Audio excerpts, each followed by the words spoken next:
आज की कहानी का नाम है अमेरिकन स्नाइपर। यह कहानी है एक खतरनाक स्नाइपर की जिसने युद्ध के दौरान 200 से ज्यादा आतंकवादियों को हेडशॉट मारा। यह स्नाइपर अमेरिका के इतिहास का सबसे घातक स्नाइपर माना गया है और आज भी इसे दी लेजेंड के नाम से जाना जाता है। मूवी शुरू होती है और हमें इराक का सिन दिखाया जाता है। फिलहाल इराक के हालात काफी खराब हैं क्योंकि अलकायदा के आतंकियों ने पूरे इराक को अपना घर बना रखा है। पिछले कुछ महीनों में अलकायदा के आतंकियों ने अमेरिका में बहुत से हमलों को अंजाम दिया है और इन हमलों में हजारों लोगों ने अपनी जान गंवा दी है। इधर यूएस ने भी अपनी सेना की कई टुकड़ियों को इराक भेजा है क्योंकि उन्हें खबर मिली है कि उन सभी हमलों का मास्टरमाइंड इराक में छुपा बैठा है। शहर में रोजाना कई ऑपरेशन चलाए जाते हैं जिसमें आतंकियों को ढूंढ ढूंढ कर मारा जाता है। ऐसे ही एक मिशन के दौरान हम एक स्नाइपर को देखते हैं जिसका नाम है क्रिस गायल। यहाँ क्रिस अपनी उस टीम को कवर दे रहा है जो पेट्रोलिंग के लिए बाहर गई है। प्लान के मुताबिक सोल्जर्स की एक टीम घर घर जाकर आतंकियों की खोज करेगी और एक स्नाइपर की टीम उन्हें ऊपर से कवर करेगी। क्रिस अपनी पोजीशन पर बैठा होता है कि तभी उसकी नजर एक औरत पर जाती है जो कि अपने बच्चे के साथ होती है। यहाँ क्रिस ये नोटिस करता है कि वो औरत अपने बाजुओं को मूव नहीं कर रही है, मानो उसने अपने बाजू में कुछ छुपा रखा हो। तभी वो औरत एक ग्रेनेड को बाहर निकालती है और अपने बच्चे को पकड़ा देती है और उसका बच्चा भी उस ग्रेनेड को लेकर आर्मी वालों की तरफ बढ़ने लगता है। यहाँ क्रिस भी उस बच्चे को देख रहा होता है पर उसका दिल उस बच्चे को शूट करने की गवाही नहीं देता। पर अगर उसने उस बच्चे को नहीं मारा तो उसके बहुत से साथी मारे जाएंगे और अब ना चाहते हुए भी क्रिस को ये शॉट लेना पड़ता है। और अब कहानी जाती है फ्लैशबैक में। यह वो वक्त है जब क्रिस एक छोटा बच्चा था और अपने पिता के साथ शिकार पर आया था। तभी उसने गोली चलाई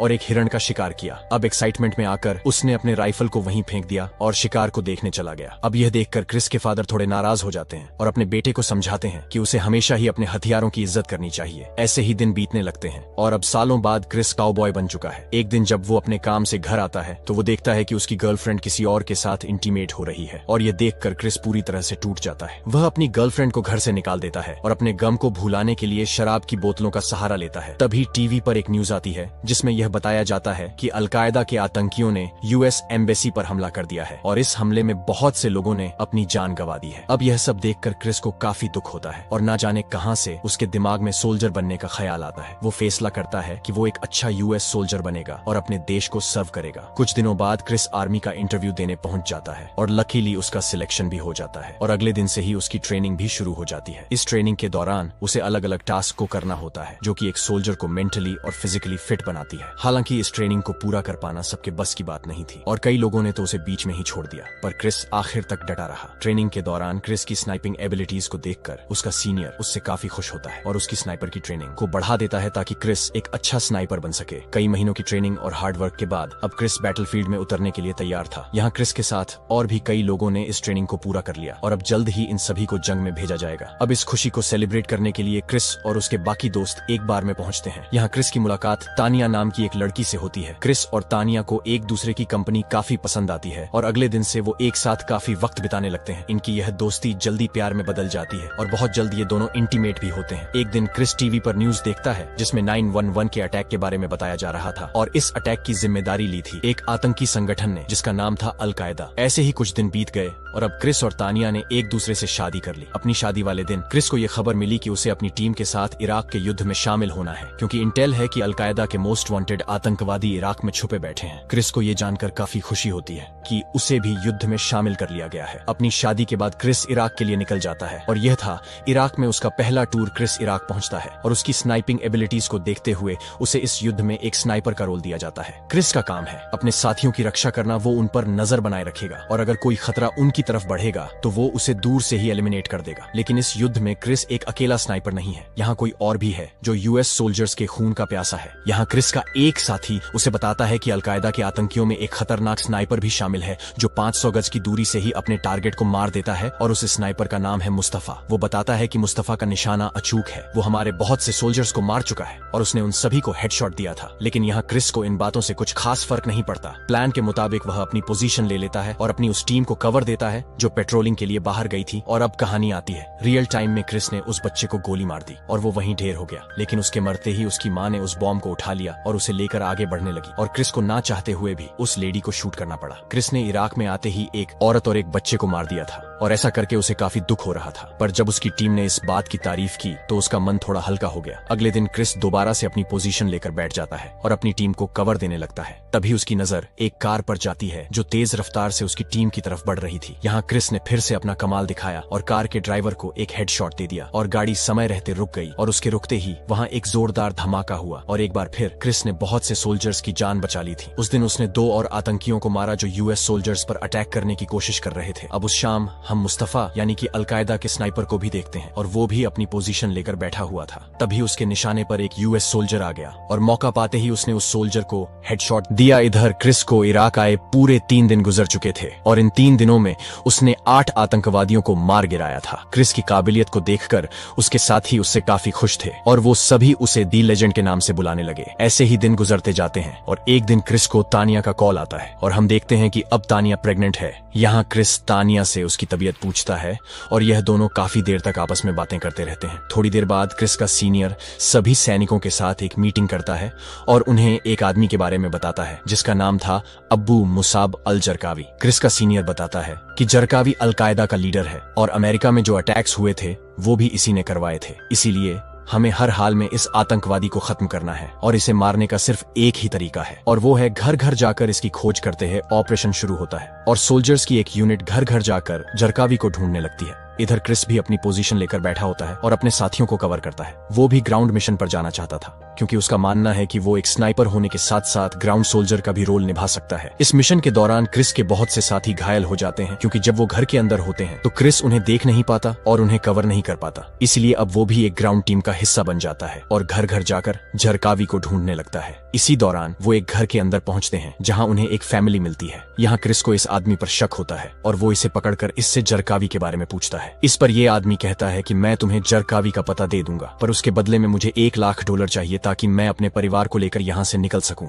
इसके बाद क्रिस की टीम वापस अपने बेस पर आती है और अपने चीफ को पूरी बात बताती है। यहाँ क्रिस का चीफ कहता है कि अगर उस आदमी के पास सच में कोई इन्फॉर्मेशन है तो हम उसे $1,00,000 दे देंगे। इसके बाद क्रिस की टीम पैसे लेकर उस आदमी के घर की तरफ निकल जाती है। लेकिन तभी हम देखते हैं मुस्तफा को जो कि अपने पोजीशन लेकर बैठा होता है और जैसे ही उसे क्रिस की टीम दिखाई देती है वो उन पर गोलियां बरसाने लगता है। यहाँ क्रिस मुस्तफा के लोकेशन को जानने की कोशिश करता है पर इसका कोई फायदा नहीं होता। इधर जरकावी इस आदमी के घर आता है क्योंकि उसे यह बात पता लग गई थी कि यह आदमी यूएस सोल्जर्स की मदद कर रहा है। इसलिए वो इसे और उसके बेटे को जान से मार देता है और वहां से चला जाता है। काम के खत्म होते ही मुस्तफा भी अपनी फायरिंग को रोक देता है और वहां से निकल जाता है। अब यह सब देखकर क्रिस को काफी गुस्सा आता है और वह हर हाल में मुस्तफा को मारना चाहता है पर इसके लिए उसे थोड़ा और इंतजार करना होगा क्योंकि उसका पहला इराक टूर यहीं खत्म होता है। इसके बाद वह अपने घर लौट जाता है और तानिया उसे एयरपोर्ट पर लेने आती है। अब क्रिस घर तो लौट आया था पर उसका दिमाग अभी भी जंग के मैदान में था। वह सारा दिन अपने ख्यालों में डूबा रहता और टीवी पर युद्ध की खबरों को देखता रहता। एक दिन तानिया के पेट में अचानक से दर्द बढ़ने लगा इसलिए वो फौरन हॉस्पिटल पहुंचे और यहाँ तानिया ने एक लड़के को जन्म दिया। ऐसे ही दिन गुजरते जाते हैं और क्रिस का दूसरा इराक टूर शुरू हो जाता है। जब क्रिस इराक पहुंचा तो उसे बताया गया कि उसकी काबिलियत को देखते हुए उसका प्रमोशन कर दिया गया है और अब वो एक आर्मी चीफ है। यहाँ क्रिस का सीनियर उसे बताता है कि तुम पूरे इराक के सबसे मोस्ट वांटेड आदमी बन चुके हो और तुम्हारा सबसे बड़ा दुश्मन है जरकावी और उसने तुम्हारे सर पर लाखों डॉलर का इनाम भी रखा है। लेकिन क्रिस पर इन बातों का कोई असर नहीं होता। इराक आते ही वो एक टीम बनाता है और जरकावी की तलाश जारी रखता है। इस दौरान क्रिस की टीम को यह खबर मिलती है कि अब जरकावी उनके आसपास ही है और यह जानकर वो अपने मिशन को और तेज कर देते हैं। इस दौरान वो एक घर के अंदर एंटर होते हैं जहाँ उन्हें एक फैमिली मिलती है। वो उस फैमिली के हेड से जरकावी के बारे में पूछते हैं लेकिन यह आदमी कहता है कि उसे जरकावी के बारे में कुछ भी नहीं मालूम। यहाँ क्रिस की टीम यह फैसला करती है कि वो इसी घर में छुपे रहेंगे और आसपास के मूवमेंट पर नजर रखेंगे। अब यहाँ इनकी किस्मत साथ देती है और इन्हें जरकावी एक बिल्डिंग में एंटर होता दिख जाता है। अब क्रिस की टीम भी घात लगाकर बैठ जाती है ताकि जैसे ही जरकावी बिल्डिंग के बाहर निकले वो उसे जान से मार दें। अभी यह बातें चल ही रही होती हैं कि तभी इस घर का मालिक इन सभी के पास आता है और उन्हें खाने पर इनवाइट करता है। वो इनसे कहता है कि आज हमारे घर पर दावत है और हम कभी भी दावत अकेले नहीं खाते। क्रिस की टीम भी इसके लिए राजी हो जाती है और वो सभी एक साथ बैठकर खाना खाने लगते हैं। तभी क्रिस की नजर पड़ती है इस आदमी की एल्बो पर जो कि बुरी तरह से घिसी हुई थी। एल्बो का यह हाल तब होता है जब कोई घंटों तक उसके सहारे बैठा रहता है। जैसे कि स्नाइपिंग करते वक्त यहाँ क्रिस को इस आदमी पर शक होता है, इसलिए वह चुपके से वहां से निकल जाता है और पूरे घर की तलाशी लेने लगता है। और इस दौरान उसे एक सीक्रेट चैम्बर में हथियारों की पूरी दुकान मिलती है। वो फौरन इस आदमी के पास आता है और इसे दबोचकर एक कोने में ले जाता है और काफी धमकाने के बाद आखिरकार यह आदमी अपना मुंह खोल देता है। वह सभी को बताता है कि झरकावी सामने वाली बिल्डिंग में छुपा हुआ है और वह मुझे जानता है। अब क्रिस की टीम भी अपनी पोजीशन ले लेती है और इस आदमी को झरकावी के पास भेज देती है। ये आदमी धीरे धीरे उस घर की तरफ बढ़ने लगता है और वहां पहुंचकर दरवाजे पर नॉक करता है और जैसे ही दरवाजा खुलता है क्रिस की टीम उन पर पागलों की तरह गोलियां बरसाने लगती हैं। अब फायरिंग की आवाज को सुनकर सर झरकावी भी अलर्ट हो जाता है और एक सुरंग से होता हुआ घर के बाहर आता है और एक गाड़ी में बैठकर वहां से भागने लगता है। लेकिन अभी वो यहाँ से भाग पाता उससे पहले क्रिस की टीम ने उसकी गाड़ी को गोलियों से भून दिया और तभी एक धमाका हुआ और इस धमाके में झरकावी मारा गया। इधर मुस्तफा को भी झरकावी के मौत की खबर लग जाती है और वह भी गुस्से से आग बबूला होने लगता है और अब उसने ठान लिया कि वह क्रिस की टीम के एक एक आदमी को चुन चुन कर मारेगा। अब क्रिस का दूसरा टूर भी खत्म हो गया और वह अपने घर लौट आया, लेकिन यह जंग उसके दिमाग में बैठ चुका है और उसे एक नॉर्मल लाइफ बिताने में काफी परेशानी हो रही है। ऐसे ही दिन गुजरते जाते हैं और अब तानिया एक बेटी को जन्म देती है। जब क्रिस हॉस्पिटल में होता है तो वो देखता है कि उसकी बेटी जोर जोर से रोई जा रही है और यह देखकर वह हॉस्पिटल की नर्स पर चिल्लाने लगता है। अब क्रिस का ऐसा बिहेवियर देखकर तानिया को भी उसकी फिक्र होने लगती है। वो क्रिस से कहती है कि तुम पूरी तरह से बदल चुके हो, तुम भले ही मेरे साथ हो पर तुम्हारा दिमाग अभी भी जंग के मैदान में है। लेकिन यहाँ क्रिस तानिया की बातों पर ज्यादा ध्यान नहीं देता और अगले कुछ दिनों में ही उसका तीसरा टूर भी शुरू हो जाता है। क्रिस इराक पहुंचता है और अपने दोस्तों के साथ समय बिताकर उसे काफी अच्छा लगता है। अब एक दिन क्रिस अपनी टीम के साथ गश्त पर निकला होता है। ये सभी आपस में हंसी मजाक कर रहे होते हैं और एक दूसरे की टांग खींच रहे होते हैं। तभी हम देखते हैं मुस्तफा को, जो अपनी पोजीशन लेकर बैठा हुआ था, वो गुस्से से लाल था और उसे हर हाल में झरकावी की मौत का बदला लेना था। तभी उसे क्रिस की गाड़ी दिख जाती है और वो गोली चला देता है और गोली आकर लगती है ड्राइवर को। हालांकि सभी ने बुलेट प्रूफ जैकेट पहनी हुई थी, इसीलिए सबकी जान बच जाती है। लेकिन अब क्रिस पूरी तरह से अलर्ट हो चुका है। वो गाड़ी से बाहर निकलता है और अपने एक साथी के साथ एक बिल्डिंग के छत पर चला जाता है ताकि वो मुस्तफा की लोकेशन को पता कर सके। क्रिस के इस साथी का नाम था बीगल्स। यहाँ क्रिस और बीगल्स आपस में बातें कर ही रहे होते हैं कि तभी मुस्तफा एक और गोली चलाता है और गोली आकर लगती है बीगल्स को। यहाँ क्रिस उसके लोकेशन को जानने की कोशिश करता है पर इसका कोई फायदा नहीं था, इसलिए वो फौरन बीगल्स को लेकर नीचे आता है और सभी उसे बेस पर लेकर जाते हैं। अब बीगल्स की यह हालत देखकर क्रिस और उसके सभी साथी आग बबूला होने लगते हैं और वो सभी फौरन मुस्तफा की खोज में निकल जाते हैं। लेकिन ऐसा करना इनकी सबसे बड़ी गलती थी क्योंकि मुस्तफा अभी भी अपनी पोजीशन पर बैठा हुआ था और अब क्रिस की पूरी टीम उसके निशाने पर थी। यहाँ मुस्तफा ने क्रिस के एक और साथी को मार डाला जिसका नाम था मार्क। अब मार्क को मरता देख क्रिस पूरी तरह से टूट गया क्योंकि ये दोनों ट्रेनिंग कैंप से ही एक दूसरे के दोस्त हैं। अब बिगड़ते हालात को देखते हुए क्रिस के तीसरे टूर को यहीं खत्म कर दिया गया। इसके बाद क्रिस घर आ गया और मार्क के फ्यूनरल को अटेंड किया। फिर वो बीगल्स से मिलने हॉस्पिटल गया और उससे वादा किया कि वह मुस्तफा को जान से मार देगा। एक रात जब वो तानिया के साथ था तो वो उससे अजीबोगरीब बातें करने लगा, मानो वो कहना चाहता है कि वो भी अपने साथियों की तरह ही मरने वाला है। अब यह सब सुनकर तानिया काफी घबरा जाती है और जोर जोर से रोने लगती है। वो क्रिस से कहती है कि तुम अभी के अभी आर्मी को छोड़ दो। इस पर क्रिस कहता है कि मैं ऐसा नहीं कर सकता क्योंकि मेरे रहते ही मेरे सभी साथी खुला घूम पाते हैं और अगर मैं वहां नहीं रहूंगा तो मुस्तफा एक एक करके सभी को मार डालेगा। इस पर तानिया उससे कहती है कि अगर तुम जंग में वापस गए तो शायद जब तुम लौटकर वापस आओ तो हमें अपने पास ना पाओ। थोड़े दिनों बाद क्रिस का चौथा इराक टूर भी शुरू हो जाता है। इसी दौरान उसे यह बात पता लगती है कि बीगल्स अपनी सर्जरी के दौरान मारा गया। अब यह सुनकर क्रिस को काफी दुख होता है क्योंकि बीगल्स उसका सबसे अच्छा दोस्त था। थोड़ी देर बाद क्रिस का सीनियर सभी के साथ एक मीटिंग करता है और उन सभी को बताता है कि हमारे इंजीनियर्स शहर के बीचों बीच एक दीवार बना रहे हैं जिससे हमें जंग में काफी मदद मिलेगी। लेकिन उस इलाके में एक स्नाइपर है जो हमारे सोल्जर्स को मारता जा रहा है और खबर मिली है कि यह स्नाइपर कोई और नहीं बल्कि मुस्तफा है। अब मुस्तफा का नाम सुनते ही क्रिस की पूरी टीम उसे मारने के लिए निकल पड़ती है। वो लोकेशन पर पहुंचते हैं और क्रिस अपना निशाना लगाकर बैठ जाता है। तभी हम देखते हैं मुस्तफा को और वह भी अपनी पोजीशन में बैठा होता है। तभी वो एक गोली चलाता है और वह आकर लगती है एक यूएस सोल्जर को। अब क्रिस भी इस गन फायर को सुन लेता है और फाइनली उसे मुस्तफा की लोकेशन का पता लग जाता है। लेकिन वो उनसे 2000 गज यानी कि 1.8 किमी की दूरी पर था। इतनी दूर से एक शॉट को ले पाना पूरी तरह से इम्पॉसिबल था। यहाँ क्रिस सभी को बताता है कि मुस्तफा मेरे निशाने पर है और वो यहाँ से लगभग 2 किमी दूर है। ये सुनते ही सभी क्रिस को ये शॉट लेने से मना करते हैं क्योंकि इस शॉट के लगने के चांसेस बिल्कुल 0 थे। ऊपर से ये सभी लोग अलकायदा के आतंकियों से घिरे हुए थे और अगर क्रिस ने फायर किया तो उन्हें भी इनकी लोकेशन का पता लग जाएगा। ये सब देखकर क्रिस का सीनियर फौरन एक बैकअप टीम को रवाना करता है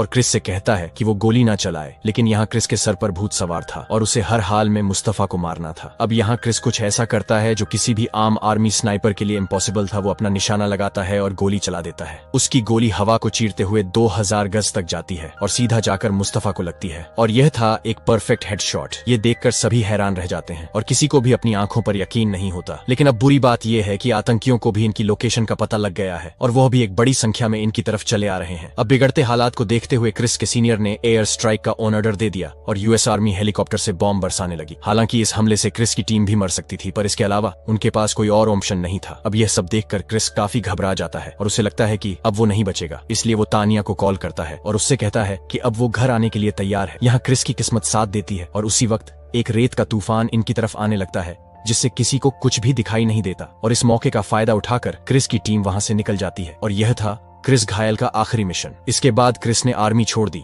और अपने घर लौट आया, लेकिन इस युद्ध ने उसके दिमाग पर बहुत ही बुरा असर डाला था। घर आकर भी उसका दिमाग जंग के मैदान में ही खोया रहता। एक स्नाइपर होने के नाते वो छोटी छोटी चीजों को भी नोटिस करने लगा था। एक दिन क्रिस तानिया के साथ पार्क में बैठा होता है और क्रिस का बेटा एक डॉगी के साथ खेल रहा होता है। यहाँ क्रिस को लगता है कि वो डॉगी उसके बेटे को काटने वाला है, जबकि वह सिर्फ उसके साथ खेल रहा होता है।